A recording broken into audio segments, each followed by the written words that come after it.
दोष न देओ राय नो, मत चलै जां बुढ़ा होवै। गल्लां करे कणेरियां, तां अन्ने पवना खाती टोवै। दोष न देओ राय नो, मत चलै जां बुढ़ा होवै। गल्लां करे कणेरियां, तां अन्ने पवना खाती टोवै।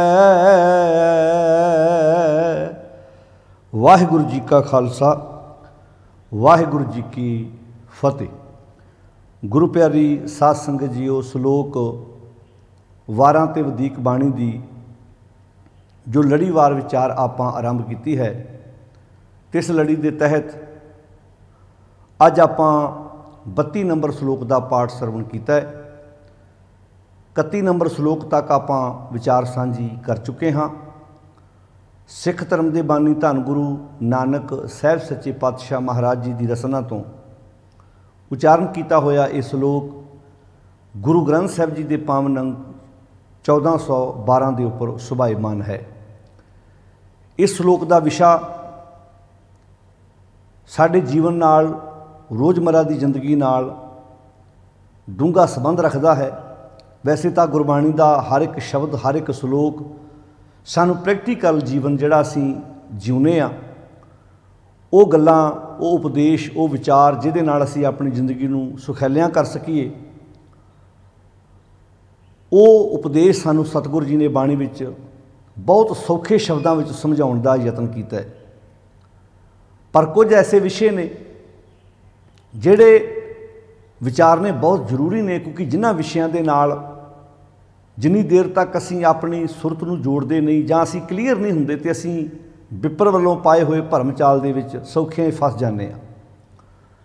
वो भरम जाल जिस विचों जिहड़े तां निकलण दी कोशिश करदे ने वो निकल जांदे ने, जिहड़े आलस वाला जीवन जीव के उसे नूं अपनी किस्मत, अपने भाग बना लेंदे ने, वो सालां बद्धी पीढ़ियां दर पीढ़ियां उसे घूमण घेरी विच फसे रहिंदे ने। इंसानी फितरत है, चंगा काम मनुख अपने मत्थे ते सिहरा बन्नदा है। जदों कोई घटना वापर जाए उहदा दोषी दूजे नूं ठहराउंदा है। जे कोई रिश्तेदार सानूं सामने ना लभे, कोई परिवार का मैंबर साडे सामने ना दिसे जिहदे ते असीं दोष मढ़ना है, तो फिर एक तो है ही है, वो है परमात्मा। वो रब दे उत्ते सारे दोष मढ़े जाते हैं, उलामे दिते जाते हैं। हुण ये श्लोक भी सानू इदां दी विचार ही अज बख्शिश कर रहे हैं कि दोष न देओ राय नूं। राय का अर्थ परमात्मा है, अकाल पुरख वाहिगुरू है। मनुख गलत आप हुंदा है, दोष दूजे दे मत्थे ते मढ़दा है। एग्जाम्पल के तौर पर आपां वेखीए किन्ने एक्सीडेंट हुंदे ने, नशे पीते जा रहे हैं, पियाए जा रहे हैं, नशियां कारण किन्नियां दे घर तबाह हो रहे हैं। जदों वक्त हुंदा है उदों असीं अपने जियां नूं सांभण नूं तैयार नहीं। जदों अणसुखावी कोई घटना वापर जाती है, विआह शादी विच गोलियां चलदियां ने, परिवार के किसी जी दे लग गई, तो उत्थे ये नहीं किसी ने गलती मननी भी साडी अपनी गलती, असीं शराब ना पिआउंदे, असीं वैपन अंदर ना आउण दिंदे, असीं अत ना चकदे।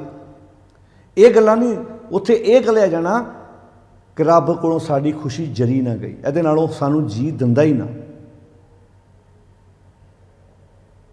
कई बारी इहो जिहियां भी घटनावां वापरियां, विआह के घर नूं आ रहे रस्ते च अणसुखावी घटना वापर गई, उस लड़की दे मत्थे दोष मढ़िया जांदा है, कलैणी साडे घर आई है, वो बेचारियां उस दोष तो मुक्त नहीं हो पाउंदियां सारी जिंदगी।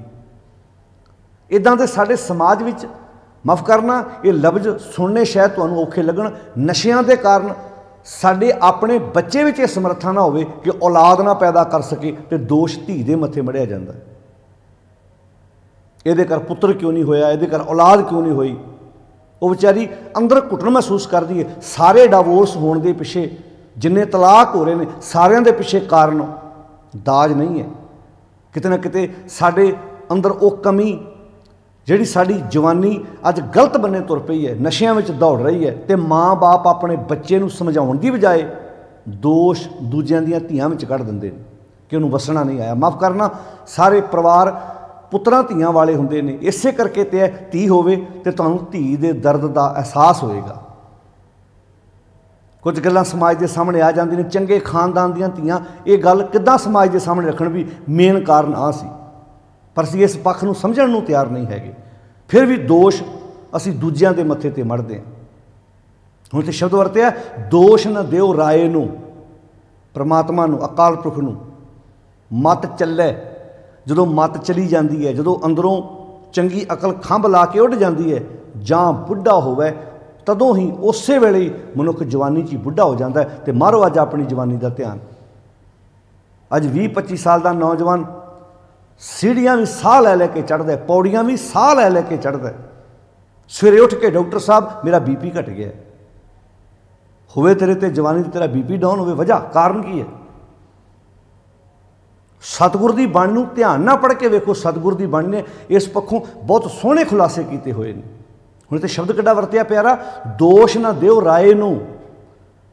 ਆਪਣੀਆਂ ਗਲਤੀਆਂ ਦਾ ਦੋਸ਼ ਪ੍ਰਮਾਤਮਾ ਦੇ ਮੱਥੇ ਨਾ ਮੜੋ, ਸਮਾਜ ਦੇ ਮੱਥੇ ਨਾ ਮੜੋ। ਮੱਤ ਚੱਲੇ, ਜਦੋਂ ਮੱਤ ਚਲੀ ਜਾਂਦੀ ਹੈ, ਜਦੋਂ ਅਕਲ ਜੀਵਨ 'ਚੋਂ ਨਿਕਲ ਜਾਂਦੀ ਹੈ, ਜਾਂ ਬੁੱਢਾ ਹੋਵੇ, ਜਦੋਂ ਮੱਤ ਚਲੀ ਜਾਂਦੀ ਹੈ ਤੇ ਉਸੇ ਵੇਲੇ ਮਨੁੱਖ ਜਵਾਨੀ 'ਚ ਬੁੱਢੇ ਹੋਣ ਦਾ ਅਰਥ ਕੀ ਭਲਾ? ਇੱਥੇ ਬੁੱਢਾ ਕੋਈ ਇਹਦਾ ਮਤਲਬ ਬਜ਼ੁਰਗ ਮਾੜਾ ਹੁੰਦਾ? ਨਹੀਂ, ਮਤਲਬ ਇਹ ਹੈ ਕਿ ਜਿਵੇਂ ਉਹਦੇ ਕੋਲ ਸਰੀਰ ਦੇ ਸਾਰੇ ਅੰਗ ਤੇ ਹੁੰਦੇ ਨੇ, ਪਰ ਉਹਦੇ 'ਚ ਸਮਰੱਥਾ ਨਹੀਂ ਹੁੰਦੀ, ਤਾਕਤ ਨਹੀਂ ਹੁੰਦੀ। ਉਹ ਬਜ਼ੁਰਗ ਜਿਹੜਾ ਜਵਾਨੀ ਦੇ ਵਿੱਚ 10-10 ਕਿਲੋਮੀਟਰ ਤੁਰ ਲੈਂਦਾ ਹੈ, ਬਜ਼ੁਰਗੀ ਵੇਲੇ ਉਹਨੂੰ ਹੀ ਆਪਣੇ ਸਿਰਹਾਣੇ ਪਿਆ ਘੜਾ ਪਾਣੀ ਦਾ 10 ਕੋਹਾਂ 'ਤੇ ਦਿਖਾਈ ਦਿੰਦਾ ਹੈ। ਉਹ ਬਜ਼ੁਰਗ ਹੈ ਜਿਹੜਾ ਕਿੰਨਾ ਕਿੰਨਾ ਭਾਰ ਚੱਕ ਲੈਂਦਾ ਹੈ। ਅੱਜ ਉਹਦੇ ਕੋਲੋਂ ਵਿਚਾਰੇ ਕੋਲ ਤੁਰਿਆ ਨਹੀਂ ਜਾ ਰਿਹਾ, ਉਹਨੂੰ ਕਿਸੇ ਸੋਟੀ ਦਾ ਆਸਰਾ ਲੈ ਕੇ ਤੁਰਨਾ ਪੈ ਰਿਹਾ। ਭਾਵ ਕਮਜ਼ੋਰ ਹੋ ਗਿਆ, ਉਹਦੇ ਅੰਗ ਬਿਰਧ ਹੋ ਗਏ। ਅੱਜ ਅੰਗਾਂ 'ਚੋਂ ਤਾਕਤ ਨਹੀਂ ਰਹੀ। ਅੱਜ ਹੱਥ ਪੈਰ, ਹੱਡ ਪੈਰ ਦੁਖਦੇ ਨੇ, ਬਿਮਾਰੀਆਂ ਨੇ ਘੇਰ ਲਿਆ ਆਣ ਕੇ। ਭਾਵ ਜਦੋਂ ਮੱਤ ਚਲੀ ਜਾਂਦੀ ਹੈ ਤੇ ਜਵਾਨੀ ਵਿੱਚ ਮਨੁੱਖ, ਇਹ ਐਗਜ਼ੈਂਪਲਾਂ ਦੇ ਦੇ ਕੇ ਸਤਿਗੁਰ ਨੇ ਬਾਣੀ ਵਿੱਚ ਸਮਝਾਇਆ। ਮਨਮੁਖ ਬਾਲਕ ਬਿਰਧ ਸਮਾਨ ਹੈ। ਮਨ ਦੇ ਪਿੱਛੇ ਤੁਰਨ ਵਾਲਾ ਮਨੁੱਖ ਬਾਲਕ ਨੂੰ ਜਵਾਨੀ 'ਚ ਹੀ ਬਿਰਧਾਂ ਵਰਗਾ ਹੈ। ਮਨਮੁਖ, ਮਨ ਦੇ ਪਿੱਛੇ ਤੁਰਨ ਵਾਲਾ ਮਨਮੁਖ। ਆ ਤੁਕਾਂ ਨੂੰ ਧਿਆਨ ਨਾਲ ਸੁਣਿਓ ਤਾਂ ਕਿ ਭੁਲੇਖਾ ਦੂਰ ਹੋ ਜਾਏ। ਸਤਿਗੁਰ ਦੀ ਬਾਣੀ ਕਿਹਨੂੰ ਬਜ਼ੁਰਗ ਮੰਨਦੀ ਹੈ? ਮਨਮੁਖ ਬਾਲਕ ਬਿਰਧ ਸਮਾਨ ਹੈ। ਜਿਹੜਾ ਮਨ ਦੇ ਪਿੱਛੇ ਤੁਰਨ ਵਾਲਾ ਮਨੁੱਖ ਹੈ ਉਹ ਬਾਲਕ ਹੀ ਹੋਵੇ, ਭਾਵੇਂ ਜਿਵੇਂ ਬਾਲਕ ਦੇ ਅੰਗ ਨਰੋਏ ਹੁੰਦੇ ਨੇ, ਜਵਾਨੀ ਵਿੱਚ ਉਹਦੇ ਤਾਕਤ ਹੁੰਦੀ ਹੈ, ਪਰ ਜੇ ਉਹ ਮਨ ਦੇ ਪਿੱਛੇ ਤੁਰਦਾ ਹੈ, ਮਨਮੁਖ ਬਾਲਕ ਬਿਰਧ ਸਮਾਨ ਹੈ। ਮਨ ਦੇ ਪਿੱਛੇ ਤੁਰਨ ਵਾਲਾ ਇਨਸਾਨ ਜਵਾਨੀ ਵਿੱਚ ਹੀ ਬਿਰਧਾਂ ਵਰਗਾ ਹੈ। ਕਿਉਂ ਬਿਰਧਾਂ ਵਰਗਾ ਹੈ? ਜਿਨ੍ਹਾਂ ਅੰਤਰ ਹਰ ਸੁਰਤ ਨਹੀਂ, ਜਿਹਦੇ ਅੰਦਰ ਹਰੀ ਪ੍ਰਤੀ ਸੁਰਤ ਹੀ ਨਹੀਂ। ਹੁਣ ਹਰੀ ਕੀ ਹੈ? ਰੱਬੀ ਗੁਣ, ਪਰਮੇਸ਼ਰ ਗੁਣ, ਸਤ, ਸੰਤੋਖ, ਦਇਆ, ਧਰਮ, ਧੀਰਜ। ਜਿਹਦੇ ਅੰਦਰ ਚੰਗੇ ਗੁਣਾਂ ਪ੍ਰਤੀ ਸੋਚ ਹੀ ਹੈ ਨਹੀਂ, ਉਹ ਜਵਾਨੀ 'ਚ ਹੀ ਬੁੱਢਾ ਹੋਇਆ ਪਿਆ। ਵਿੱਚ ਹਉਮੈ ਕਰਮ ਕਮਾਵਦੇ, ਸਭ ਧਰਮ ਰਾਏ ਕੇ ਜਾਹੀ। ਜੇ ਕੋਈ ਮਾੜਾ ਮੋੜ ਧਰਮ ਕਰਮ ਕੀਤਾ ਵੀ ਆ ਤੇ ਉਹ ਵੀ ਹਉਮੈ ਵਸ ਹੋ ਕੇ ਕੀਤਾ। ਮਨਮੁਖ ਬਾਲਕ ਬਿਰਧ ਸਮਾਨ ਹੈ। ਮਨ ਦੇ ਪਿੱਛੇ ਤੁਰਨ ਵਾਲਾ ਜਵਾਨ ਵੀ ਬਜ਼ੁਰਗਾਂ ਵਰਗਾ ਹੈ, ਭਾਵ ਕਮਜ਼ੋਰ ਹੈ। ਕਿਉਂਕਿ ਜਿਹਦੇ ਅੰਦਰ ਹਰ ਸੁਰਤ ਨਹੀਂ, ਹਰੀ ਪ੍ਰਤੀ ਸੁਰਤ ਹੈ ਨਹੀਂ, ਭਾਵ ਚੰਗੇ ਗੁਣਾਂ ਪ੍ਰਤੀ ਖਿੱਚ ਹੈ ਨਹੀਂ ਗੀ, ਚੰਗੇ ਗੁਣ ਇਕੱਠੇ ਕਰਨ ਦੀ ਆਦਤ ਹੈ ਨਹੀਂ ਜੀਵਨ ਦੇ ਵਿੱਚ। ਤੇ ਦੂਜੇ ਬੰਨੇ ਗੁਰਮੁਖ ਬੁੱਢੇ ਕਦੇ ਨਾ ਹੀ। ਜਿਹੜਾ ਗੁਰੂ ਦੇ ਸਨਮੁਖ ਰਹਿ ਕੇ ਜ਼ਿੰਦਗੀ ਜੂਣ ਵਾਲਾ ਉਹ ਕਦੀ ਬਜ਼ੁਰਗ ਹੁੰਦਾ ਹੀ ਨਹੀਂ। ਉਹਦੀ ਭਾਵੇਂ ਉਮਰ 70 ਸਾਲ, 80 ਸਾਲ, 90 ਸਾਲ, 100 ਸਾਲ ਵੀ ਕਿਉਂ ਨਾ ਹੋ ਜਾਏ, ਕਿਉਂਕਿ ਬਾਹਰੋਂ ਵੇਖਣ ਨੂੰ ਤੇ ਅੰਗ ਕਮਜ਼ੋਰ ਆ, ਪਰ ਉਹਦੀ ਸੁਰਤ ਚੜ੍ਹਦੀ ਕਲਾ ਵਿੱਚ ਹੈ। ਤੁਸੀਂ ਵੇਖਿਆ ਨਾ, ਕਈ ਬਜ਼ੁਰਗ ਚੜ੍ਹਦੀ ਕਲਾ ਵਿੱਚ ਜ਼ਿੰਦਗੀ ਜਿਉਂਦੇ ਨੇ। ਕਿ 80-80, 90-90 ਸਾਲ ਦੇ ਬਜ਼ੁਰਗ ਨੌਜਵਾਨਾਂ ਨੂੰ ਮਾਤ ਪਾਉਂਦੇ ਨੇ। ਨੌਜਵਾਨਾਂ ਨਾਲੋਂ ਟਾਈਮ ਨਾਲ ਰਾਤ ਨੂੰ ਸੌਣਾ ਹੈ, ਟਾਈਮ ਨਾਲ ਰਾਤ ਨੂੰ ਟਾਈਮ ਨਾਲ ਸਵੇਰੇ ਉੱਠਣਾ ਹੈ। ਕਈ ਕਿੰਨੇ ਕੰਮ ਆਪਣੇ ਹੱਥੀਂ ਉਹ ਕਰਦੇ ਨੇ ਬਜ਼ੁਰਗ ਵੀ। ਅੱਜ ਦੀ ਜਵਾਨੀ ਦਾ ਤਾਂ ਤੁਸੀਂ ਧਿਆਨ ਮਾਰ ਕੇ ਦੇਖ ਲਓ ਨਾ, ਕਈਆਂ ਦੇ ਘਰਾਂ 'ਚ ਦਾਦੇ ਖੇਤਾਂ ਦੇ ਵਿੱਚ ਕੰਮ ਕਰ ਰਹੇ ਨੇ, ਪਿਤਾ ਕੰਮ ਕਰ ਰਹੇ ਨੇ, ਤੇ ਨੌਜਵਾਨ ਮਸਾਂ ਤੁਰ ਰਹੇ ਹੈ। ਵਜ੍ਹਾ ਕੀ ਹੈ? ਕਿ ਸਾਡੀ ਜਿੱਦਾਂ ਅਸੀਂ ਜਿੰਮ ਵਾਲੇ ਦਾ ਨਹੀਂ ਚਾਰਟ ਬਣਿਆ ਹੁੰਦਾ ਵੀ ਉਹਨੂੰ ਉਹਦਾ ਡਾਈਟ ਪਲਾਨ ਬਣਿਆ ਹੁੰਦਾ ਵੀ ਆਹ ਖਾਣਾ ਹੈ, ਕਾਸ਼ ਕਿਤੇ ਸਾਡੀ ਮਨ ਦੀ ਖੁਰਾਕ ਦਾ ਵੀ ਇੱਦਾਂ ਚਾਰਟ ਬਣ ਜਾਏ ਵੀ ਅਸੀਂ ਕੀ ਸੁਣਨਾ ਹੈ, ਕੀ ਵੇਖਣਾ। ਮਨ ਦੀ ਵੀ ਤਾਂ ਖੁਰਾਕ ਹੈ ਨਾ। ਮਨ ਦੀ ਖੁਰਾਕ ਗਲਤ ਹੋਣ ਕਰਕੇ ਅਸੀਂ ਅੱਜ ਜਵਾਨੀ 'ਚ ਹੀ ਕਮਜ਼ੋਰ ਹੋ ਗਏ ਹਾਂ। ਇਹੋ ਇੱਕ ਵਜ੍ਹਾ ਹੈ। तो दूजी गल है कि अज इंटरनेट का डाटा बहुत ज़्यादा मिल रहा है, हर एक दे कोल मोबाइल है। मैं ये नहीं कहता भी ये चीज़ां नहीं होनी चाहिए, जिन्होंने जरूरत है वो तो मैं कहना मोबाइल लैपटॉप आईपैड जो मर्जी रखन, जिन्हों का इस तो बिना सरदा नहीं। पर कई वेलियां भी रखे ने, बच्चा पढ़ता भी नहीं है, स्कूल भी नहीं जा रहा, कोई स्कूल नहीं जा रहा, कोई नौकरी नहीं कर रहा, मोबाइल उन्हें सब तो महंगा रखा हुआ है। मोबाइल 40-50 हज़ार वाला है। चलो जिहड़े बच्चे स्टडी करते उन्होंने जरूरत है, ऑनलाइन क्लासां लगदियां ने, पर मारिओ आपो अपने परिवारां 'च ध्यान। कई बार परिवारां दे उन्हां जियां कोल भी मोबाइल हुंदे जिन्होंं जरूरत नहीं हैगी, पर लिया भी उन्हें सब तो महंगा है। तो जदों घर 'च किसी ने काम कहना तो नक बुल वटना उन्हें। तो जे तो लैके उहदे चों कोई चंगी चीज़ सीखनी है तो हर्ज भी कोई नहीं, कोई उहदे चों स्टडी करे, कोई रोज़ पढ़े, कोई चंगा अध्ययन करे, उहदे विचों अमृत खोजे। बड़ा कुछ है साडे समाज दे विच, जे सीखना होवे तो बहुत कुछ सीखिया जांदा। पर गल फिर उत्थे आण के आउंदी भी तुहाडी सोच ते डिपेंड करदा। असीं गलतियां अपनियां स्वीकार करन नूं तैयार नहीं, असीं दोष हमेशा दूजे दे मत्थे ते मढ़ दिंदे हां। बाणी च बार-बार लिखिआ दद्दै दोष न देऊं किसै, दोष कर्मा अपणिया ना दे दोष। गुरु नानक साहिब दा वाक है, दद्दै दोष ना देऊं किसे, दोष कर्मा अपने। कर्म मीनिंग तेरे जिहड़े संस्कार इकट्ठे किए हुए हैं, जो मैं किया सो मैं पाया, दोष ना दीजिए अवर जना। जो कुछ बंदे ने किया है वह पा लिया, दूजे दे दोष मत्थे ते काहदा भाई। जे अज तेरे शरीर को प्रॉब्लम आई है तो तू शरीर च पाया भी तो हो कुछ है। जो तू चंगा काम करेगा तो फिर गिला तो नहीं होएगा तेनों समाज में। हुण गुरु साहब कहते दोष ना देओ राय नूं, मत चले। मत तो चलेगी चंगी मत दी तो साडे लागे कोई गल करके वेखे असीं सुणन नूं तैयार नहीं। बाणियां दी गुर की मत तू ले आणे, भगत बिना बहुत डूबे सियाणे। सतगुर की जिसनूं मत आवे, अज है सतगुर दी मत, सतगुर दी मत लैण नूं तैयार आ। सतगुर दे ते हजूर खलो के असीं देहधारियां दे सोले गा रहे हैं। साडा तो इन्ना जलूस निकलिया पिया, गुरु दे कोल बह के गुरु दे सामने खलो के असीं देहधारी ते बलात्कारी बाबियां दीयां अरदासां पै गुरु दी हजूरी च करदे पए।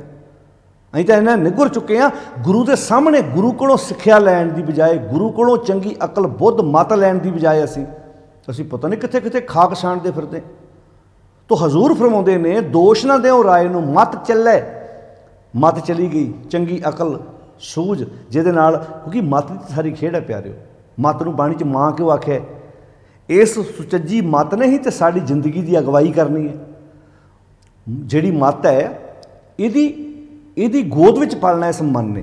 कमांड मन करता है पर परवरिश तो मत करती है ना। जदों जदों जदों मन ने गलत गल कमांड करनी है तो उलामा तो मत नूं मिलना ना। तुसीं वेखो जदों किसी का मन गलत काम करता है, अज तक किसी के मन नूं उलामा मिले? मान लो तुहाडा कोई परिवार का जी किते नशा कर आया कि किते गलत काम कर आया, कीता उन्हें मन दे आखे लाके है, पर उलामा की मिलना? तेरी मत मारी गई सी।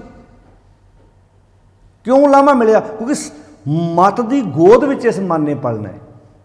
तो मत तो चली गई, हुण जिथे मत ही है नहीं, माँ ही है नहीं, तो बच्चे ने किदां इहदी परवरिश किदां होएगी? भला ठेडे खड़ के पलेगा।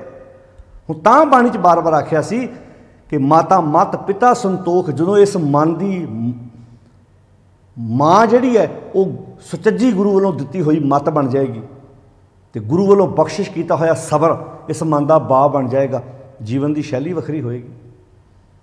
हुण तां सतगुर की बाणी बार बार कहती है, गुर की मत तू ले आणे। आणिया गुरु की मत लै ला, भगत बिना बहु डूबे सियाणे। भगती तो बिना, हुण इहदा मतलब गुरु की मत लैनी ही भगती है। बहुत सियाणे शब्द क्यों वरते इत्थे? सियाणे है नहीं सी, पर सियाणे समझते सी अपने आप को। तुसीं वेखो बेअकले बंदे, ड्रग पीण वाले, समैकां पीण वाले, बेविचार करने वाले भी जो चौं बंदियां च बहिंदे ना, इदां अपनी सियाणप झाड़दे भी इन्हां नाल दा ते सियाणा बंदा ही कोई नहीं। वो पासे बैठे जवाक हसदे आ, पत्नी हसदी आ, माँ बाप हसदे आ, वो कहंदे वध वाह। जे तूं सियाणा तो फिर बेअकला कौन है? जे तूं सियाणी है तो बेअकली कौन है? जिन्हां ने घर तबाह कर ले, सियाणप दे लैक्चर करा लो उन्हां कोलों जिन्ने मर्जी, घंटियां बधी सियाणप दे उत्ते लैक्चर कर लैणगे। जिन्हां ने माँ नूं पानी का घुट नहीं पियाया, फेसबुक ते माँ दे उत्ते कविता लिखा लो जिन्नी मर्जी। जिन्हां जिहड़े बाप ने एक रात रहण नूं तैयार नहीं, किते जलसियां दे विच माँ दे उत्ते शेरो शायरी करा के विखा लो उन्हां कोलों, वट कढ़ देणगे करी क्या बात है जी, इदां कहणगे क्या बात है। ਸੇਮ ਜਿਵੇਂ ਪਿੱਛੇ ਜੇ ਕਰਦਾਸ ਮੂਵੀ ਨਹੀਂ ਸੀ ਆਈ, ਜਿਹਦੇ ਵਿੱਚ ਉਹ ਬੱਚਾ ਜਦੋਂ ਆਪਾਂ ਵੇਖਦੇ ਹਾਂ ਕਿ ਉਹਦੇ ਵਿੱਚ ਇੱਕ ਬੱਚਾ ਜਿਹੜਾ ਹੈ ਕਿ ਉਹ ਜਦੋਂ ਉਹ ਮਾਂ ਦੇ ਉੱਤੇ ਗਾਣਾ ਰਿਲੀਜ਼ ਕਰਦਾ ਹੈ ਪਰ ਮਾਂ ਦੇ ਨਾਲ ਰਹਿਣ ਨੂੰ ਤਿਆਰ ਨਹੀਂ ਹੈ। ਸਮਾਜ ਵਿੱਚ ਇੱਦਾਂ ਦੇ ਤੁਹਾਨੂੰ ਕਈ ਪਾਤਰ ਮਿਲ ਜਾਣਗੇ, ਦੁਨੀਆ ਸਾਹਮਣੇ ਚਿਹਰਾ ਹੋਰ ਹੈ ਪਰ ਅਸਲੀ ਤਸਵੀਰ ਤੁਹਾਡੇ ਇਰਦ ਗਿਰਦ ਤੁਹਾਡੇ ਪਰਿਵਾਰ ਨੇ ਸਿਰਜਣੀ ਹੈ। ਪਤਾ ਲੱਗੇ ਵੀ ਇਹਦਾ ਰਹਿਣ ਸਹਿਣ ਕਿੱਦਾਂ ਦਾ ਭਾਈ, ਇਹ ਮਾਂ ਨਾਲ ਰਹਿਣ ਨੂੰ ਤਿਆਰ ਹੈ, ਬਾਪ ਨਾਲ ਰਹਿਣ ਨੂੰ ਤਿਆਰ ਹੈ, ਉਹਨਾਂ ਦੀ ਗੱਲ ਸੁਣਨ ਨੂੰ ਤਿਆਰ ਹੈ। ਠੀਕ ਹੈ ਕਿਤੇ ਮਾਂ ਬਾਪ ਦੇ ਵਿੱਚ ਵੀ ਗਲਤੀਆਂ ਕਮੀਆਂ ਪੇਸ਼ੀਆਂ ਹੁੰਦੀਆਂ ਨੇ, ਪਰ ਜਦੋਂ ਤੁਸੀਂ ਆਪਣੇ ਨਲਾਇਕ ਪੁੱਤਰ ਨੂੰ ਘਰ ਰੱਖਣ ਨੂੰ ਤਿਆਰ ਹੈ, ਮਾਂ ਬਾਪ ਇੰਨੇ ਨਲਾਇਕ ਤਾਂ ਨਹੀਂ ਹੈਗੇ। ਅੰਡਰਸਟੈਂਡ ਕਰ ਲਓ, ਕੁਝ ਗੱਲ ਸਮਝ ਲਓ। ਪਰ ਸਾਡੇ ਸਮਾਜ ਦਾ ਇੰਨਾ ਪਤਨ ਹੋ ਚੁੱਕਾ ਹੈ, ਜਿੱਥੇ ਚਲੋ ਕਿਤੇ ਮਾਂ ਨੇ ਵਿਤਕਰਾ ਕੀਤਾ, ਪਿਤਾ ਨੇ ਵਿਤਕਰਾ ਕੀਤਾ, ਠੀਕ ਹੈ, ਉੱਥੇ ਤੁਸੀਂ ਉਹਨਾਂ ਨੂੰ ਸਜ਼ਾ ਦੇ ਉਹ ਹੱਕਦਾਰ ਹੋ ਸਕਦੇ, ਤੁਸੀਂ ਉਹਨੂੰ ਦੱਸੋ ਵੀ ਤੁਸੀਂ ਗਲਤੀ ਕੀਤੀ ਹੈ। ਪਰ ਕਈ ਤਾਂ ਮਾਂ ਬਾਪ ਹੁੰਦੇ ਵੀ ਬੜੇ ਨੇਕ ਨੇ, ਦਰਵੇਸ਼ ਰੂਹਾਂ ਹੁੰਦੇ ਨੇ, ਉਹਨਾਂ ਨਾਲ ਵੀ ਧੱਕੇ ਕਰ ਮਾਰ ਕੇ ਤੇ ਕਈਆਂ ਨੇ ਬਿਰਧ ਆਸ਼ਰਮਾਂ ਵਿੱਚ ਪਹੁੰਚਾ ਦਿੱਤਾ ਹੈ। ਤੇ ਬੱਚੇ ਉਹਨਾਂ ਦੇ ਸਿਆਣਪ ਦੀਆਂ ਲੈਕਚਰ ਕਰਦੇ ਨੇ, ਨੂੰਹਾਂ ਉਹਨਾਂ ਦੀਆਂ ਗੱਲਾਂ ਤਰ੍ਹਾਂ ਤਰ੍ਹਾਂ ਪਰੇ ਪੰਚਾਇਤਾਂ 'ਚ ਬੈਠ ਕੇ, ਦਰਾਣੀਆਂ ਜਠਾਣੀਆਂ 'ਚ ਬੈਠ ਕੇ ਬੜੀਆਂ ਵੱਡੀਆਂ ਗੱਲਾਂ ਕਰਨੀਆਂ ਨੇ ਸਮਾਜ ਵਿੱਚ। ਮਾਫ਼ ਕਰਨਾ, ਗੱਲਾਂ ਕਰਨੀਆਂ ਬਹੁਤ ਸੌਖੀਆਂ। ਐਵੇਂ ਨਹੀਂ ਸਤਿਗੁਰ ਨੇ ਸ਼ਬਦ ਵਰਤਿਆ, ਕਹਿੰਦੇ ਗੱਲਾਂ ਕਰੇ ਘਨੇਰੀਆਂ। ਸਲੋਕ ਦੀ ਅਗਲੀ ਤੁਕ ਹੈ ਗੱਲਾਂ ਕਰੇ ਘਨੇਰੀਆਂ। ਗੱਲਾਂ ਤਾਂ ਜਿੰਨੀਆਂ ਮਰਜ਼ੀ ਕਰਾ ਲਓ, ਗੱਲਾਂ ਕਰਨ ਨੂੰ ਕੀ ਹੈ। ਮੈਂ ਤਾਂ ਪਹਿਲਾਂ ਕਹਿਤਾ ਵੀ ਪਰਿਆਂ ਪੰਚਾਇਤਾਂ 'ਚ ਬੈਠ ਕੇ ਤੁਸੀਂ ਜਿੰਨੀਆਂ ਮਰਜ਼ੀ ਇਕੱਠ ਦੀਆਂ ਗੱਲਾਂ, ਪਿਆਰ ਦੀਆਂ ਗੱਲਾਂ, ਇੱਦਾਂ ਮਾਫ਼ ਕਰਨਾ ਜਿਹੜੇ ਇਕਲੌਤੇ ਪੁੱਤਰ ਮਾਂ ਬਾਪ ਨਾਲ ਇੱਕ ਮਕਾਨ ਦੀ ਛੱਤ ਥੱਲੇ ਰਹਿਣ ਨੂੰ ਤਿਆਰ ਨਹੀਂ, ਉਹ ਵੀ ਤੁਹਾਨੂੰ ਇਕੱਠ ਦੇ ਉੱਤੇ ਲੈਕਚਰ ਕਰ ਦੇਣਗੇ। ਇਕੱਠ ਵਿੱਚ ਬੜੀ ਤਾਕਤ ਹੁੰਦੀ ਹੈ ਜੀ, ਇਕੱਠ ਹੀ ਹੁੰਦਾ ਜੀ। ਇਕੱਠੇ ਰਹੀਏ ਤਾਂ ਦੁੱਖ ਸੁੱਖ ਜਿਹੜੇ ਆ ਉਹ ਸੌਖੇ ਹੋ ਜਾਂਦੇ ਨੇ। ਦੁੱਖ ਜਿਹੜਾ ਉਹ ਵੰਡਿਆ ਜਾਂਦਾ, ਸੁੱਖ ਵੱਧਦਾ ਹੈ। ਇਹ ਕਹਿਣਾ ਤਾਂ ਬਹੁਤ ਸੌਖਾ ਹੈ। ਜਿਹਨੇ ਕਦੀ ਪਾਣੀ ਦਾ ਘੁੱਟ ਨਹੀਂ ਮਾਂ ਨੂੰ ਪਿਆਇਆ, ਉਹਦੇ ਕੋਲੋਂ ਵੀ ਮਾਂ ਦਾ ਲੈਕਚਰ ਕਰਾ ਲਓ। ਮਾਂ ਸੰਘਣਾ ਰੁੱਖ ਹੁੰਦਾ ਹੈ, ਜਿਹਦੀ ਛਾਵੇਂ ਬਈਏ ਉੱਥੋਂ ਫਲ ਮਿਲਦਾ ਹੈ, ਉੱਥੋਂ ਫੁੱਲ ਮਿਲਦੇ ਨੇ। ਕਿਆ ਬਾਤਾਂ ਨੇ। ਇਹ ਗੱਲਾਂ ਕਰਨ ਨੂੰ ਤਾਂ ਬਹੁਤ ਸੌਖਾ ਕੰਮ ਹੈ। ਗੱਲਾਂ ਕਰੇ ਘਨੇਰੀਆਂ ਤਾਂ ਅੰਨੇ ਪਵਣਾ ਖਾਤੀ ਟੋਵੈ, ਪਰ ਜਿਨ੍ਹਾਂ ਕੋਲ ਅਕਲ ਨਹੀਂ ਨਾ ਹੈਗੀ ਉਹ ਖੂਹ ਖਾਤੇ 'ਚ ਡਿੱਗਦੇ ਨੇ। ਭਾਵ ਅਗਿਆਨਤਾ ਵਸ ਹੋ ਕੇ ਗਲਤ ਕੰਮ ਹੀ ਕਰਦੇ ਨੇ। ਕਿਉਂ? ਕਿਉਂਕਿ ਮੱਤ ਚਲੀ ਗਈ। ਹੁਣ ਖੂਹ ਖਾਤਾ, ਅੰਨਾ ਖੂਹ ਪਤਾ ਕਿਹਨੂੰ ਕਹਿੰਦੇ?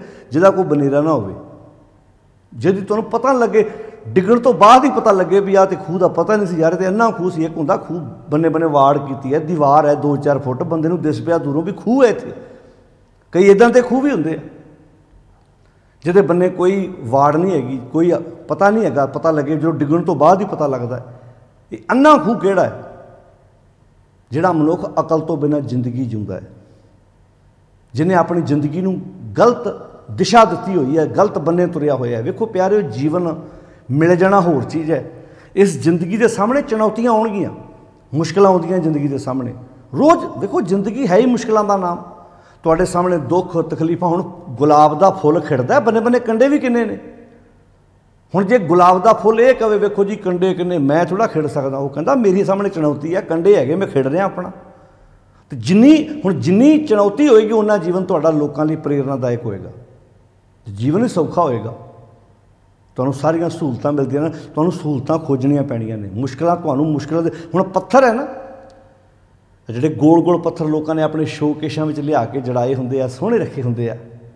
ਕਈ ਵੇਖਿਆ ਨਾ ਪੱਥਰ, ਉਹ ਕੋਈ ਪੱਥਰ ਨੂੰ ਕਹਿ ਕੇ ਉੱਥੋਂ ਸਮੁੰਦਰ ਦੇ ਕੰਢੇ ਚੁੱਕ ਕੇ ਲਿਆ ਕੇ ਆਪਣੇ ਘਰ ਰੱਖ ਲਵੇ ਵੀ ਤੂੰ ਮੈਨੂੰ ਸੋਹਣਾ ਬੜਾ ਲੱਗਦਾ। ਅਤੇ ਜੇ ਪੱਥਰ ਕਿਉਂ ਬੋਲਦਾ ਹੋਵੇ ਕਿ ਵੇ ਪਿਆਰਿਆ, ਇਹ ਸੁੰਦਰਤਾ ਲੈਣ ਲਈ ਨਾ ਮੈਨੂੰ ਪੁੱਛ ਕੇ ਵੇਖ ਮੈਂ ਕਿੰਨਾ ਸਫ਼ਰ ਤੈਅ ਕੀਤਾ।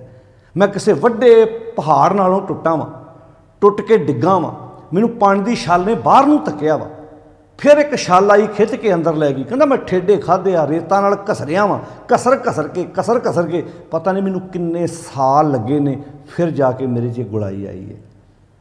ਆ ਜਿਹੜੀ ਤੂੰ ਮੇਰੀ ਖੂਬਸੂਰਤੀ ਵੇਖਦਾ ਨਾ, ਆ ਘਰਾਂ 'ਚ ਮਾਰਬਲ ਲਾਈਦਾ, ਜਦੋਂ ਮਾਰਬਲ ਆਪਾਂ ਲੈ ਕੇ ਆਉਂਦੇ ਹਾਂ ਕਿ ਬਿਊਟੀ ਉੱਥੇ ਦੁਕਾਨ 'ਤੇ ਵੀ ਇੱਦਾਂ ਦੀ ਹੁੰਦੀ ਹੈ। ਜਦੋਂ ਲਿਆ ਕੇ ਲਾਈ ਦੀ ਹੈ, ਕਿੰਨੀ ਵਾਰ ਘਸਾਈ ਹੁੰਦੀ ਹੈ, ਫਿਰ ਆਪਾਂ ਕਹਿੰਦੇ ਕਿਆ ਡੈਕੋਰੇਸ਼ਨ ਜੀ, ਕਿਆ ਮਾਰਬਲ ਹੈ। ਜੇ ਉਹ ਮਾਰਬਲ ਕਹੇ ਮੈਨੂੰ ਪੁੱਛ ਕੇ ਵੇਖ ਕਿੰਨਾ ਰਗੜਿਆ, ਮੈਨੂੰ ਪੁੱਛ ਕੇ ਵੇਖ ਕਿੰਨਾ ਛਿੱਲਿਆ, ਮੈਨੂੰ ਪੁੱਛ ਕੇ ਵੇਖ ਮੇਰੇ ਉੱਤੇ ਕਿੰਨੀ ਵਾਰ ਮਸ਼ੀਨਾਂ ਚੱਲੀਆਂ ਨੇ ਉੱਤੇ, ਮੈਨੂੰ ਪੁੱਛ ਕੇ ਵੇਖ, ਫਿਰ ਜਾ ਕੇ ਮੈਂ ਸੁੰਦਰ ਬਣਿਆ। ਜਿਹੜੇ ਵੀ ਲੋਕ ਉੱਚੇ ਅਹੁਦਿਆਂ 'ਤੇ ਪਹੁੰਚਦੇ ਨੇ ਉਹ ਕਿੰਨਾ ਕਸ਼ਟ ਸਹਿੰਦੇ ਨੇ, ਕਿੰਨੀ ਦੁੱਖ ਤਕਲੀਫ ਸਹਿੰਦੇ ਨੇ, ਕਿੰਨੀ ਭੁੱਖ ਤ੍ਰੇਹ ਨੀਂਦ ਨਾਲ ਲੜਦੇ ਨੇ। ਜਿਹੜੇ ਸਮੇਂ ਉਹਨਾਂ ਨੂੰ ਕੱਪੜਾ ਚੰਗਾ ਪਾਉਣ ਦਾ ਚਾਅ, ਅੰਦਰ ਸਾਰੇ ਉਮੀਦਾਂ ਨੂੰ ਇੱਕ ਸਾਈਡ 'ਤੇ ਰੱਖ ਕੇ, ਚਾਅ ਮਲਾਰ ਸਭ ਕੁਝ ਪਾਸੇ ਕਰਕੇ, ਉਹ ਜਿਹੜਾ ਖੇਡਣ ਮੱਲਣ ਵਾਲਾ ਉਹ ਸਮਾਂ ਹੁੰਦਾ ਉਹਨੂੰ ਇੱਕ ਪਾਸੇ ਰੱਖ ਕੇ ਉਹ ਇੱਕ ਟਾਰਗੇਟ ਮਿਲਦੇ ਆ। ਉਹ ਦੋਸ਼ ਥੋੜ੍ਹਾ ਮਿਟਦੇ। ਸਾਡੀ ਭਾਗਾਂ 'ਚ ਇੰਜ ਲਿਖਿਆ, ਸਾਡੇ ਕਿਸਮਤ 'ਚ ਇੰਜ ਲਿਖਿਆ। ਉਹ ਕਿਸਮਤ ਘੜਦੇ ਆ ਤੇ ਹਾਰੇ ਹੋਏ ਥੱਕੇ ਹੋਏ ਲੋਕ ਕੀ ਕਹਿੰਦੇ ਆ, ਸਾਡੀ ਕਿਸਮਤ 'ਚ ਇੰਜ ਲਿਖਿਆ, ਸਾਡੇ ਭਾਗਾਂ 'ਚ ਇੰਜ ਲਿਖਿਆ। ਤੇ ਜਿਹੜਾ ਸਫਲ ਇਨਸਾਨ ਆ ਉਹ ਕਿਸਮਤ ਨੂੰ ਤਰਾਸ਼ਦਾ ਵਾ, ਕਿਸਮਤ ਨੂੰ ਸੋਹਣਾ ਬਣਾਉਂਦਾ। ਤੇ ਸ਼ਬਦ ਵਰਤਿਆ, ਦੋਸ਼ ਨਾ ਦਿਓ ਰਾਏ ਨੂੰ। ਹੇ ਭਾਈ, ਦੋਸ਼ ਨਾ ਮੱਥੇ ਮੜ ਕਿਸੇ ਦੇ, ਕਿਸੇ ਨੂੰ ਦੋਸ਼ ਨਾ ਦੇ। ਤੂੰ ਤੇਰੇ ਕੋਲ ਸਭ ਤੋਂ ਸੌਖਾ ਦੋਸ਼ ਹੈ, ਰੱਬ ਨੇ ਸਾਡੀ ਕਿਸਮਤ 'ਚ ਇੰਜ ਲਿਖ ਦਿੱਤਾ। ਨਸ਼ੇੜੀ ਪੁੱਤ ਨਿਕਲ ਆਵੇ, ਇਹਦੀ ਕਿਸਮਤ 'ਚ ਹੀ ਲਿਖਿਆ ਜੀ, ਇਹ ਤਾਂ ਤੱਤਾ ਛੱਡਣਾ ਚਾਹੁੰਦਾ। ਕਈ ਮਾਵਾਂ ਇੱਦਾਂ ਦੀਆਂ ਕਹਿੰਦੀਆਂ ਇਹ ਤਾਂ ਛੱਡਣਾ ਚਾਹੁੰਦਾ, ਰੱਬ ਨੇ ਇਹਦੀ ਕਿਸਮਤ 'ਚ ਹੀ ਇਹੋ ਜਿਹਾ ਲਿਖਤਾ। ਕਿੱਥੋਂ ਛੱਡੇਗਾ ਜੀ ਉਹ ਭਲਾ? ਤੁਸੀਂ ਰੋਜ਼ ਉਹਦੇ ਸਾਹਮਣੇ ਇਹੋ ਜਿਹੀ ਭਾਸ਼ਾ ਬੋਲਦੇ ਜੀ। ਇਹ ਕਹੋ ਤੂੰ ਛੱਡ ਸਕਦਾ ਹੈ, ਤੂੰ ਆਪਣੀ ਜ਼ਿੰਦਗੀ ਬਦਲ। ਅਜੇ ਵੀ ਮਾफ़ ਕਰਨਾ, ਮੈਂ ਐਸੇ ਪਰਿਵਾਰ ਵੇਖੇ ਜਿੱਥੇ ਮਾਵਾਂ ਉਡੀਕ ਰਹੀਆਂ ਨੇ, ਪਤਾ ਨਹੀਂ ਕੱਲ੍ਹ ਪੂਰਾ ਹੋ ਜਾਏ, ਪਰਸੋਂ ਪੂਰਾ ਹੋ ਜਾਏ ਤੇ ਖਤਮ ਆ। ਤੁਸੀਂ ਅਜੇ ਵੀ ਕਹੋ ਨਹੀਂ ਹੋ ਸਕਦਾ ਬਦਲ ਜਾਏ। ਮੈਂ ਐਂਡ ਤੇ ਅਖੀਰ ਤੇ ਬੱਚੇ ਜਾਂਦੇ, ਉਹ ਫਿਰ ਨਵਾਂ ਜੀਵਨ ਉਹਨਾਂ ਨੂੰ ਮਿਲਿਆ, ਫਿਰ ਜਿਉਂਦੇ ਹੋ ਗਏ। ਕਿੱਦਾਂ? ਗੁਰੂ ਦੀ ਸਿੱਖਿਆ ਨਾਲ, ਆਤਮਿਕ ਤੌਰ 'ਤੇ ਆਤਮਿਕ ਬਲ ਤਕੜਾ ਹੋ ਗਿਆ। ਜਦੋਂ ਅਸੀਂ ਸਤਿਗੁਰ ਦੀ, ਜੇ ਇੱਕ ਪ੍ਰੇਮਾ ਕੋਹੜੀ ਜਿਹੜਾ ਲਾਹੌਰ ਦਾ ਰਹਿਣ ਵਾਲਾ, ਜਿਹਨੂੰ ਇੰਨੀ ਭਿਅੰਕਰ ਬਿਮਾਰੀ ਨੇ ਘੇਰਿਆ ਹੋਇਆ ਸੀ, ਉਹ ਗੁਰੂ ਅਮਰਦਾਸ ਮਹਾਰਾਜ ਜੀ ਦੇ ਕੋਲ ਉਹਨੂੰ ਸਿੱਖ ਲੈ ਕੇ ਆਉਂਦੇ ਨੇ। ਗੁਰੂ ਦੇ ਸ਼ਬਦ ਨਾਲ ਉਹਦਾ ਅੰਦਰ ਨਰੋਇਆ ਹੁੰਦਾ ਵਾ, ਵੈਦਾਂ ਦੀ ਦਵਾਈ ਦੇ ਨਾਲ ਉਹਦਾ ਸਰੀਰ ਨਰੋਇਆ ਹੁੰਦਾ ਵਾ। ਉਹੀ ਇੱਕ ਸਫਲ ਇਨਸਾਨ ਬਣ ਕੇ ਦੁਨੀਆ ਦੇ ਸਾਹਮਣੇ ਘੜ ਕੇ ਗੁਰੂ ਸਾਹਿਬ ਨੇ ਉਹਨੂੰ ਪੇਸ਼ ਕੀਤਾ। ਤੇ ਅੱਜ ਵੀ ਹੈ, ਭਇਆ ਮਨੂਰ ਕੰਚਨ ਫਿਰ ਹੋਵੇ, ਜੇ ਗੁਰ ਮਿਲੇ ਤਨੇਹਾ, ਏਕ ਨਾਮ ਅੰਮ੍ਰਿਤੋ ਦੇਵੈ, ਤੋ ਨਾਨਕ ਤ੍ਰਿਸ਼ਟਸ ਦੇਹਾ। ਦੇਹ ਬਦਲ ਜਾਂਦੀ ਹੈ। ਤੋ ਪਾਸ਼ਾ ਕਹਿੰਦੇ ਦੋਸ਼ ਨਾ ਦਿਓ ਰਾਏ ਨੂੰ, ਦੋਸ਼ ਨਾ ਦੇ। ਪ੍ਰਮਾਤਮਾ ਦੇ ਮੱਥੇ, ਅਕਾਲ ਪੁਰਖ ਦੇ ਮੱਥੇ ਦੋਸ਼ ਮੜਨਾ ਬੜਾ ਹੀ ਸੌਖਾ ਹੈ। ਉਹ ਤਾਂ ਵਾਹਿਗੁਰੂ ਅਕਾਲ ਪੁਰਖ ਪ੍ਰਮਾਤਮਾ ਆਦ ਅਨੀਲ ਅਨਾਦ ਅਨਾਹਤ ਹੈ, ਉਹ ਦੋਸ਼ ਤੋਂ ਰਹਿਤ ਹੈ। ਇਹ ਤੈਨੂੰ ਮੰਨਣਾ ਪੈਣਾ, ਇਹ ਗਲਤੀ ਤੇਰੀ ਆਪਣੀ ਹੈ। ਮੱਤ ਚੱਲੇ, ਜਦੋਂ ਮੱਤ ਚਲੀ ਜਾਂਦੀ ਹੈ, ਜਦੋਂ ਸੁਚੱਜੀ ਮੱਤ ਜੀਵਨ ਦੇ ਵਿੱਚੋਂ ਮਨਫੀ ਹੋ ਜਾਂਦੀ ਹੈ ਜਾਂ ਬੁੱਢਾ ਹੋਵੇ, ਤਦੋਂ ਹੀ ਇਹ ਮਨੁੱਖ ਆਤਮਿਕ ਤੌਰ 'ਤੇ ਅੰਦਰੋਂ ਕਮਜ਼ੋਰ ਹੋ ਜਾਂਦਾ। ਆਤਮਿਕ ਸਰਮਾਇਆ ਇਕੱਠਾ ਕਰਨ ਦੀ ਤਾਕਤ ਰਹਿੰਦੀ ਨਹੀਂ। ਆਤਮਿਕ ਸਰਮਾਇਆ ਇਕੱਠਾ ਕਰ, ਅੰਦਰੋਂ ਖੁਸ਼ ਰਹਿਣ ਦੀ ਆਦਤ ਪਾ। ਹਾਸਾ ਬੜੀ ਵੱਡੀ ਅੱਜ ਦੇ ਮਹਿੰਗਾਈ ਦੇ ਸਮੇਂ ਦੇ ਵਿੱਚ ਨਾ, ਤੁਸੀਂ ਤੁਰੇ ਤੁਰੇ ਜਾਂਦੇ ਕਿਸੇ ਰਿਕਸ਼ੇ ਵਾਲੇ ਨਾਲ ਹੱਸ ਕੇ ਗੱਲ ਕਰ ਲਓ। ਇੰਨੀ ਮਹਿੰਗਾਈ ਵਿੱਚ ਤੁਸੀਂ ਫ੍ਰੀ ਉਹਨੂੰ ਹਾਸਾ ਦੇਤਾ। ਇੱਕ ਕਿਤੇ ਦੌਲਤ ਘੱਟ ਹੈ। ਕਈ ਵਾਰੀ ਬੰਦਾ ਕਹਿੰਦਾ ਮੇਰੇ ਕੋਲ ਕੀ ਹੈ ਜੀ, ਮੈਂ ਕੀ ਵੰਡਾਂ, ਬੜਾ ਕੁਝ ਵੰਡਣ ਨੂੰ। ਤੁਸੀਂ ਕਿਸੇ ਰਾਹ ਜਾਂਦੇ ਬੰਦੇ ਨਾਲ ਹੱਸ ਕੇ ਗੱਲ ਕਰ ਲਓ। ਦੁਨੀਆ ਦੇ ਵਿੱਚ ਹਰ ਬੰਦਾ ਵਸਤੂ ਮੁੱਲ ਵੇਚਦਾ, ਤੁਸੀਂ ਹਾਸਾ ਫ੍ਰੀ ਦੇਤਾ। ਇਸ ਤੋਂ ਵੱਡੀ ਤੁਹਾਡੇ ਕੋਲ ਦੌਲਤ ਕਿਹੜੀ ਹੈ ਵੀ? ਅਗਲਾ ਵਿਚਾਰਾ ਕਲਪਿਆ ਖਿਜਿਆ, ਪਤਾ ਨਹੀਂ ਕਿੱਥੋਂ ਆਇਆ ਸੀ। ਤੁਸੀਂ ਪਿਆਰ ਨਾਲ ਹੀ ਗੱਲ ਕਰ ਲਓ, ਅਗਲਾ ਠੀਕ ਹੋ ਜਾਂਦਾ। ਤੁਸੀਂ ਉਹਨੂੰ ਹੱਸ ਕੇ ਬੋਲ ਪੋ। ਤੁਹਾਡੇ ਘਰ ਕੰਮ ਕਰਨ ਵਾਲਾ ਆਇਆ, ਕਿ ਕੋਈ ਕੰਮ ਕਰਨ ਵਾਲੀ ਆਈ ਹੈ, ਜੇ ਉਹਦੇ ਚਿਹਰੇ 'ਤੇ ਤੁਹਾਨੂੰ ਉਦਾਸੀ ਲੱਗਦੀ ਹੈ, ਤੁਸੀਂ ਪੁੱਛ ਹੀ ਲਓ ਉਹਨੂੰ। ਰੋਜ਼ ਤੁਹਾਨੂੰ ਪਾਣੀ ਪਿਆਉਂਦੀ ਹੈ, ਪਾਣੀ ਪਿਆਉਂਦਾ ਹੈ, ਤੁਹਾਡੇ ਘਰ ਲੀਰ ਪੋਚਾ ਮਾਰਦਾ ਹੈ ਜਾਂ ਮਾਰਦੀ ਹੈ, ਤੁਹਾਡੇ ਖੇਤਾਂ ਪਸ਼ੂਆਂ ਨੂੰ ਕੋਈ ਕੰਮ ਪੱਠੇ ਪਾਉਂਦਾ ਹੈ, ਇੱਕ ਦਿਨ ਕਿਤੇ ਹਮਦਰਦੀ ਲੈ ਕੇ ਉਹਦੇ ਨਾਲ ਗੱਲ ਹੀ ਕਰ ਲਓ। ਅੱਜ ਤੇਰਾ ਚਿਹਰਾ ਉਦਾਸ ਕਿਉਂ ਹੈ? ਜੇ ਅੱਗੇ ਕਹੇ ਅੱਜ ਪੁੱਤਰ ਠੀਕ ਨਹੀਂ ਹੈ, ਅੱਜ ਮੇਰਾ ਪਤੀ ਠੀਕ ਨਹੀਂ, ਅੱਜ ਮੇਰੀ ਪਤਨੀ ਠੀਕ ਨਹੀਂ ਹੈ, ਕੋਈ ਵੀ ਲਫ਼ਜ਼ੋ ਬੋਲੇਗਾ ਹੀ।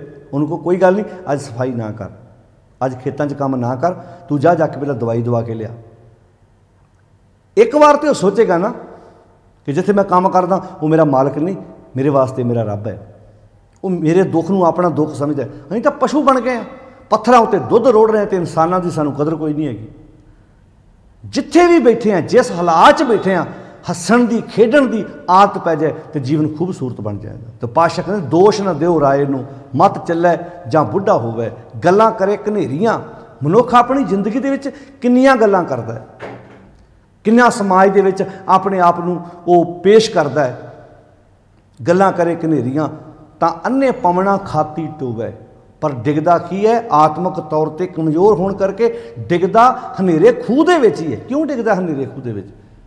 ਕਿਉਂਕਿ ਮੱਤ ਨਹੀਂ ਹੈਗੀ, ਗੁਰੂ ਦੇ ਕੋਲੋਂ ਸੱਚਾ ਗਿਆਨ ਨਹੀਂ ਲੈ ਸਕਿਆ। ਆਓ ਪਿਆਰਿਓ, ਇਸ ਸ਼ਲੋਕ ਦਾ ਜਿਹੜਾ ਮੇਨ ਵਿਸ਼ਾ ਇਹੋ ਹੀ ਹੈ, ਆਪਣੀਆਂ ਗਲਤੀਆਂ ਦੇ ਦੋਸ਼ ਪਰਮਾਤਮਾ ਦੇ, ਦੁਨੀਆ ਦੇ ਮੱਥੇ 'ਤੇ ਮੜਨ ਦੀ ਬਜਾਏ ਆਪਣੇ ਆਪ ਨੂੰ ਸਵਾਰਨ ਦੀ ਕੋਸ਼ਿਸ਼ ਕਰੋ। ਜਦੋਂ ਤੁਹਾਡੇ ਕੋਲ ਕੋਈ ਗਲਤੀ ਹੋ ਜਾਏ, ਜਦੋਂ ਤੁਸੀਂ ਉਹਦਾ ਦੋਸ਼ੀ ਆਪਣੇ ਆਪ ਨੂੰ ਠਹਿਰਾਓਗੇ ਨਾ, ਤੇ ਤੁਸੀਂ ਉਸ ਗਲਤੀ ਨੂੰ ਸੁਧਾਰ ਕੇ ਦੁਨੀਆ ਸਾਹਮਣੇ ਨਿਖਰ ਕੇ ਆਓਗੇ।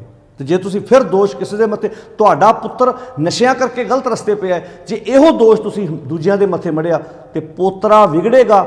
ਇਹਦੀ ਵੀ ਤੁਸੀਂ ਉਡੀਕ ਕਰੋ ਮਗਰੇ ਹੀ। ਤੇ ਜੇ ਕਹੋਗੇ ਨਹੀਂ ਸਾਡੀ ਆਪਣੀ ਗਲਤੀ ਕਰਕੇ ਹੋਇਆ, ਤੇ ਹੋ ਸਕਦਾ ਜੇ ਪੁੱਤਰ ਗਿਆ ਤੇ ਪੋਤਰਾ ਬਚਾ ਬਈਏ, ਪੋਤਰੀ ਬਚਾ ਬਈਏ। आओ अपने परिवारों के माहौल नूं वधिया बनाउण दी कोशिश करिए। जे औलाद नहीं हुंदी, धीआं दे माफ़ करना, धी दे घर औलाद ना होवे ते असीं इस नज़र नाल वेखदे हां जवाई दूजा विआह ना करावे। माफ़ करना, असीं जे धी दे घर औलाद ना होवे तां असीं चाहुंदे उदां ही उहनूं प्रवान कर लवे ते उदां ही उहदा मत्था चुमे, उदां ही सੱਸ ਉਹਦੇ ਨਾਲ प्यार करे। जदों ओह समा साडी घर आई हुई ਨੂੰਹ ਦੇ ਉੱਤੇ आउंदा है तो गुट्टों फड़ के अद्धी अद्धी रात कई सस्सां ने अपनियां ਨੂੰਹਾਂ ਨੂੰ घरों बाहर कढ़िया तो गुरुद्वारा कोई नहीं छड्डिया मत्था टेकण लई, यात्रा कर ली कोई धार्मिक स्थान नहीं छड्डिया, थां थां ते तुरे फिरदे आ। तो आओ गुरु का पावन उपदेश, गुरु की पावन सिक्ख्या अपनी जिंदगी का आधार बनाइए। इहो सानूं सतगुर की बाणी सिखाउंदी है। अपनियां गलतियां आप स्वीकारिए तो गलतियां नूं बदलण की कोशिश करिए ताकि जिंदगी खूबसूरत बन सके। सारिਆਂ ਦਾ ਧੰਨਵਾਦ। ये पावन श्लोक 1412 नंबर अंक ते 32 नंबर श्लोक है, श्लोक वारां ते वधीक बाणी का, जिस दी आपां लड़ीवार विचार सांझी करते आ रहे हैं। पढ़िए, समझिए, विचारिए ते अपनी रोज़मर्रा की जिंदगी नूं वधिया बनाउण दी कोशिश करिए। फतेह बुलाओ जी। वाहिगुरू जी का खालसा, वाहिगुरू जी की फतेह।